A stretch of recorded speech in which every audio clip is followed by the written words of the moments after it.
són éssers pluricel·lulars que fabriquen el seu propi aliment i viuen fixes al sol. Les plantes estan formades per l'arrel, la tija i les fulles. Les plantes es diferencien en plantes amb flors i plantes sense flors. Entre les plantes sense flors estan les molses i les falgueres. Entre les plantes amb flors estan les angiospermes i gimnospermes. Les plantes sense flor no mai fan flor. A més, es reprodueixen mitjançant espores, unes cèl·lules especials que tenen les plantes per a reproduir-se. I n'hi ha dos tipus de plantes sense flor, les molses i les falgueres. I així vos deixe la nostra experta en molses, Nayara Moya Mendieta. Les molses són unes plantes molt xicotetes.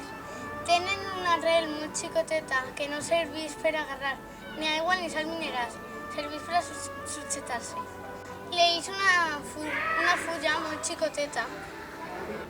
Viven en llocs humits. I quan estan en llocs secs pareixen que estan mortes, però quan les mulles ja tornen a recuperar el color verd.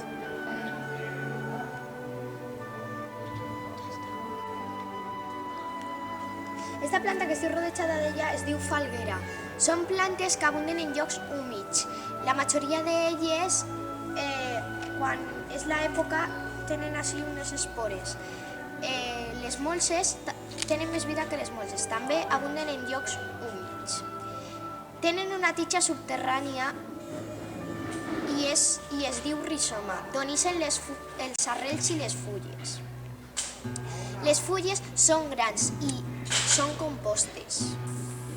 Les espores estan darrere de les fulles i ahí mitjançant les espores es reprodueixen. Les plantes amb flor. Les plantes amb flor són les plantes que es reprodueixen mitjançant flor i llavor. Aquestes plantes no tenen flor tot l'any, sinó algunes èpoques. Pot ser més que estiguen en primavera i en estiu. Algunes plantes hasta voltes tenen una vegada a l'any i cada diversos anys la fulla. Les gimnospermes. Les gimnospermes són arbres o arbustos que quasi totes són de fulla perenne. Les fulles són llargues i primes com a ull. Les flors de les gimnospermes són molt senzilles i no molt vistoses. Les gimnospermes no fan pinyes. A dins estan les llavors.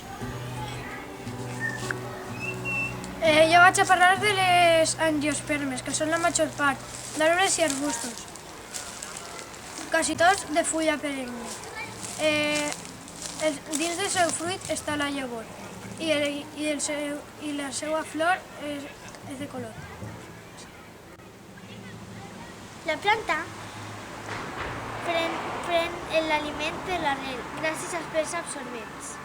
La mescla l'aigua i sals minerals forma la saba bruta, que entren per la fulla i per l'arrel i per la tija, per uns tubs anomenats vasos llenyosos.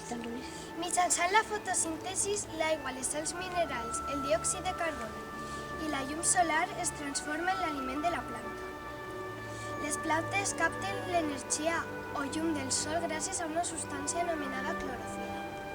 Aquesta substància es troba dins d'uns orgànuls anomenats cloroplasts, propis de les cèl·lules vegetals. El color verd de les plantes és rebut per la clorofil·la. Durant la fotosíntesi es produeix oxigen. La saba bruta es transforma en saba elaborada amb l'ajuda del sol. Els aliments es fabriquen en la fotosíntesi, que componen la saba elaborada. La saba elaborada passa pels vasos liberians, per la qual passa per tota la planta. El procés de plantes és quan la fulla de la planta agafa oxigen i després tira diòxid de carboni. I en la fotosíntesi passa al revés, que agafa diòxid de carboni i tira oxigen.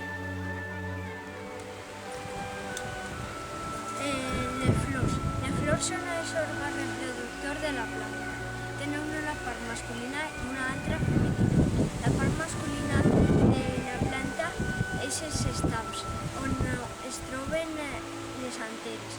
La part femenina és el pistil, on es troben els òvuls. Per a que tinga lloc la reproducció, el pol·len d'una planta té que arribar al pistil d'una altra. Després d'això, l'òvul es transforma en la llavor i l'ovari en el fruit. La llavor germina i es transforma en una nova planta. La pol·linització. La pol·linització és el pas del pol·len des de les anteres fins al pistil. La majoria de flors posseeixen estams i pistils. És habitual que el pol·len d'una flor aplegui fins al pistil d'una altra flor. Això pot ocórrer de dues maneres. Pol·linització pels insectes. És quan una flor és gran i vistosa que a més fabriquen un liquidós, el nèctar. Els insectes reconeixen aquestes flors tan grans i vistoses per alimentar-se del seu nèctar. En fer-ho així, s'apega granes de pol·len en les potes i després cauen en una altra flor. Pol·linització pel vent. En aquest cas, les plantes produeixen molt de pol·len. I el vent s'encarrega de transportar-lo. A més, que algun gran caurà en el pistil d'una altra flor. I com que no troben els insectes, Aquestes flors són xicotetes i poc vistoses. El fruit i la llavor. Després de la pol·linització, el pas següent és la formació de la llavor i el fruit. La llavor es forma a partir de l'ovari, que acumula aliments i creixen. A l'interior de la llavor hi ha l'embrió, una planta en miniatura que has començat a desenvolupar-se. El fruit es forma a partir de l'ovari. Dins de l'ovari estan les llavors. El fruit ajuda a que les llavors es planteixen. Hi ha molts tipus de fruits. Les pomes, les cireres i les prunes són grans i sucosos. Per això se'n mengen els animals. I un dia després hi són pels excrements.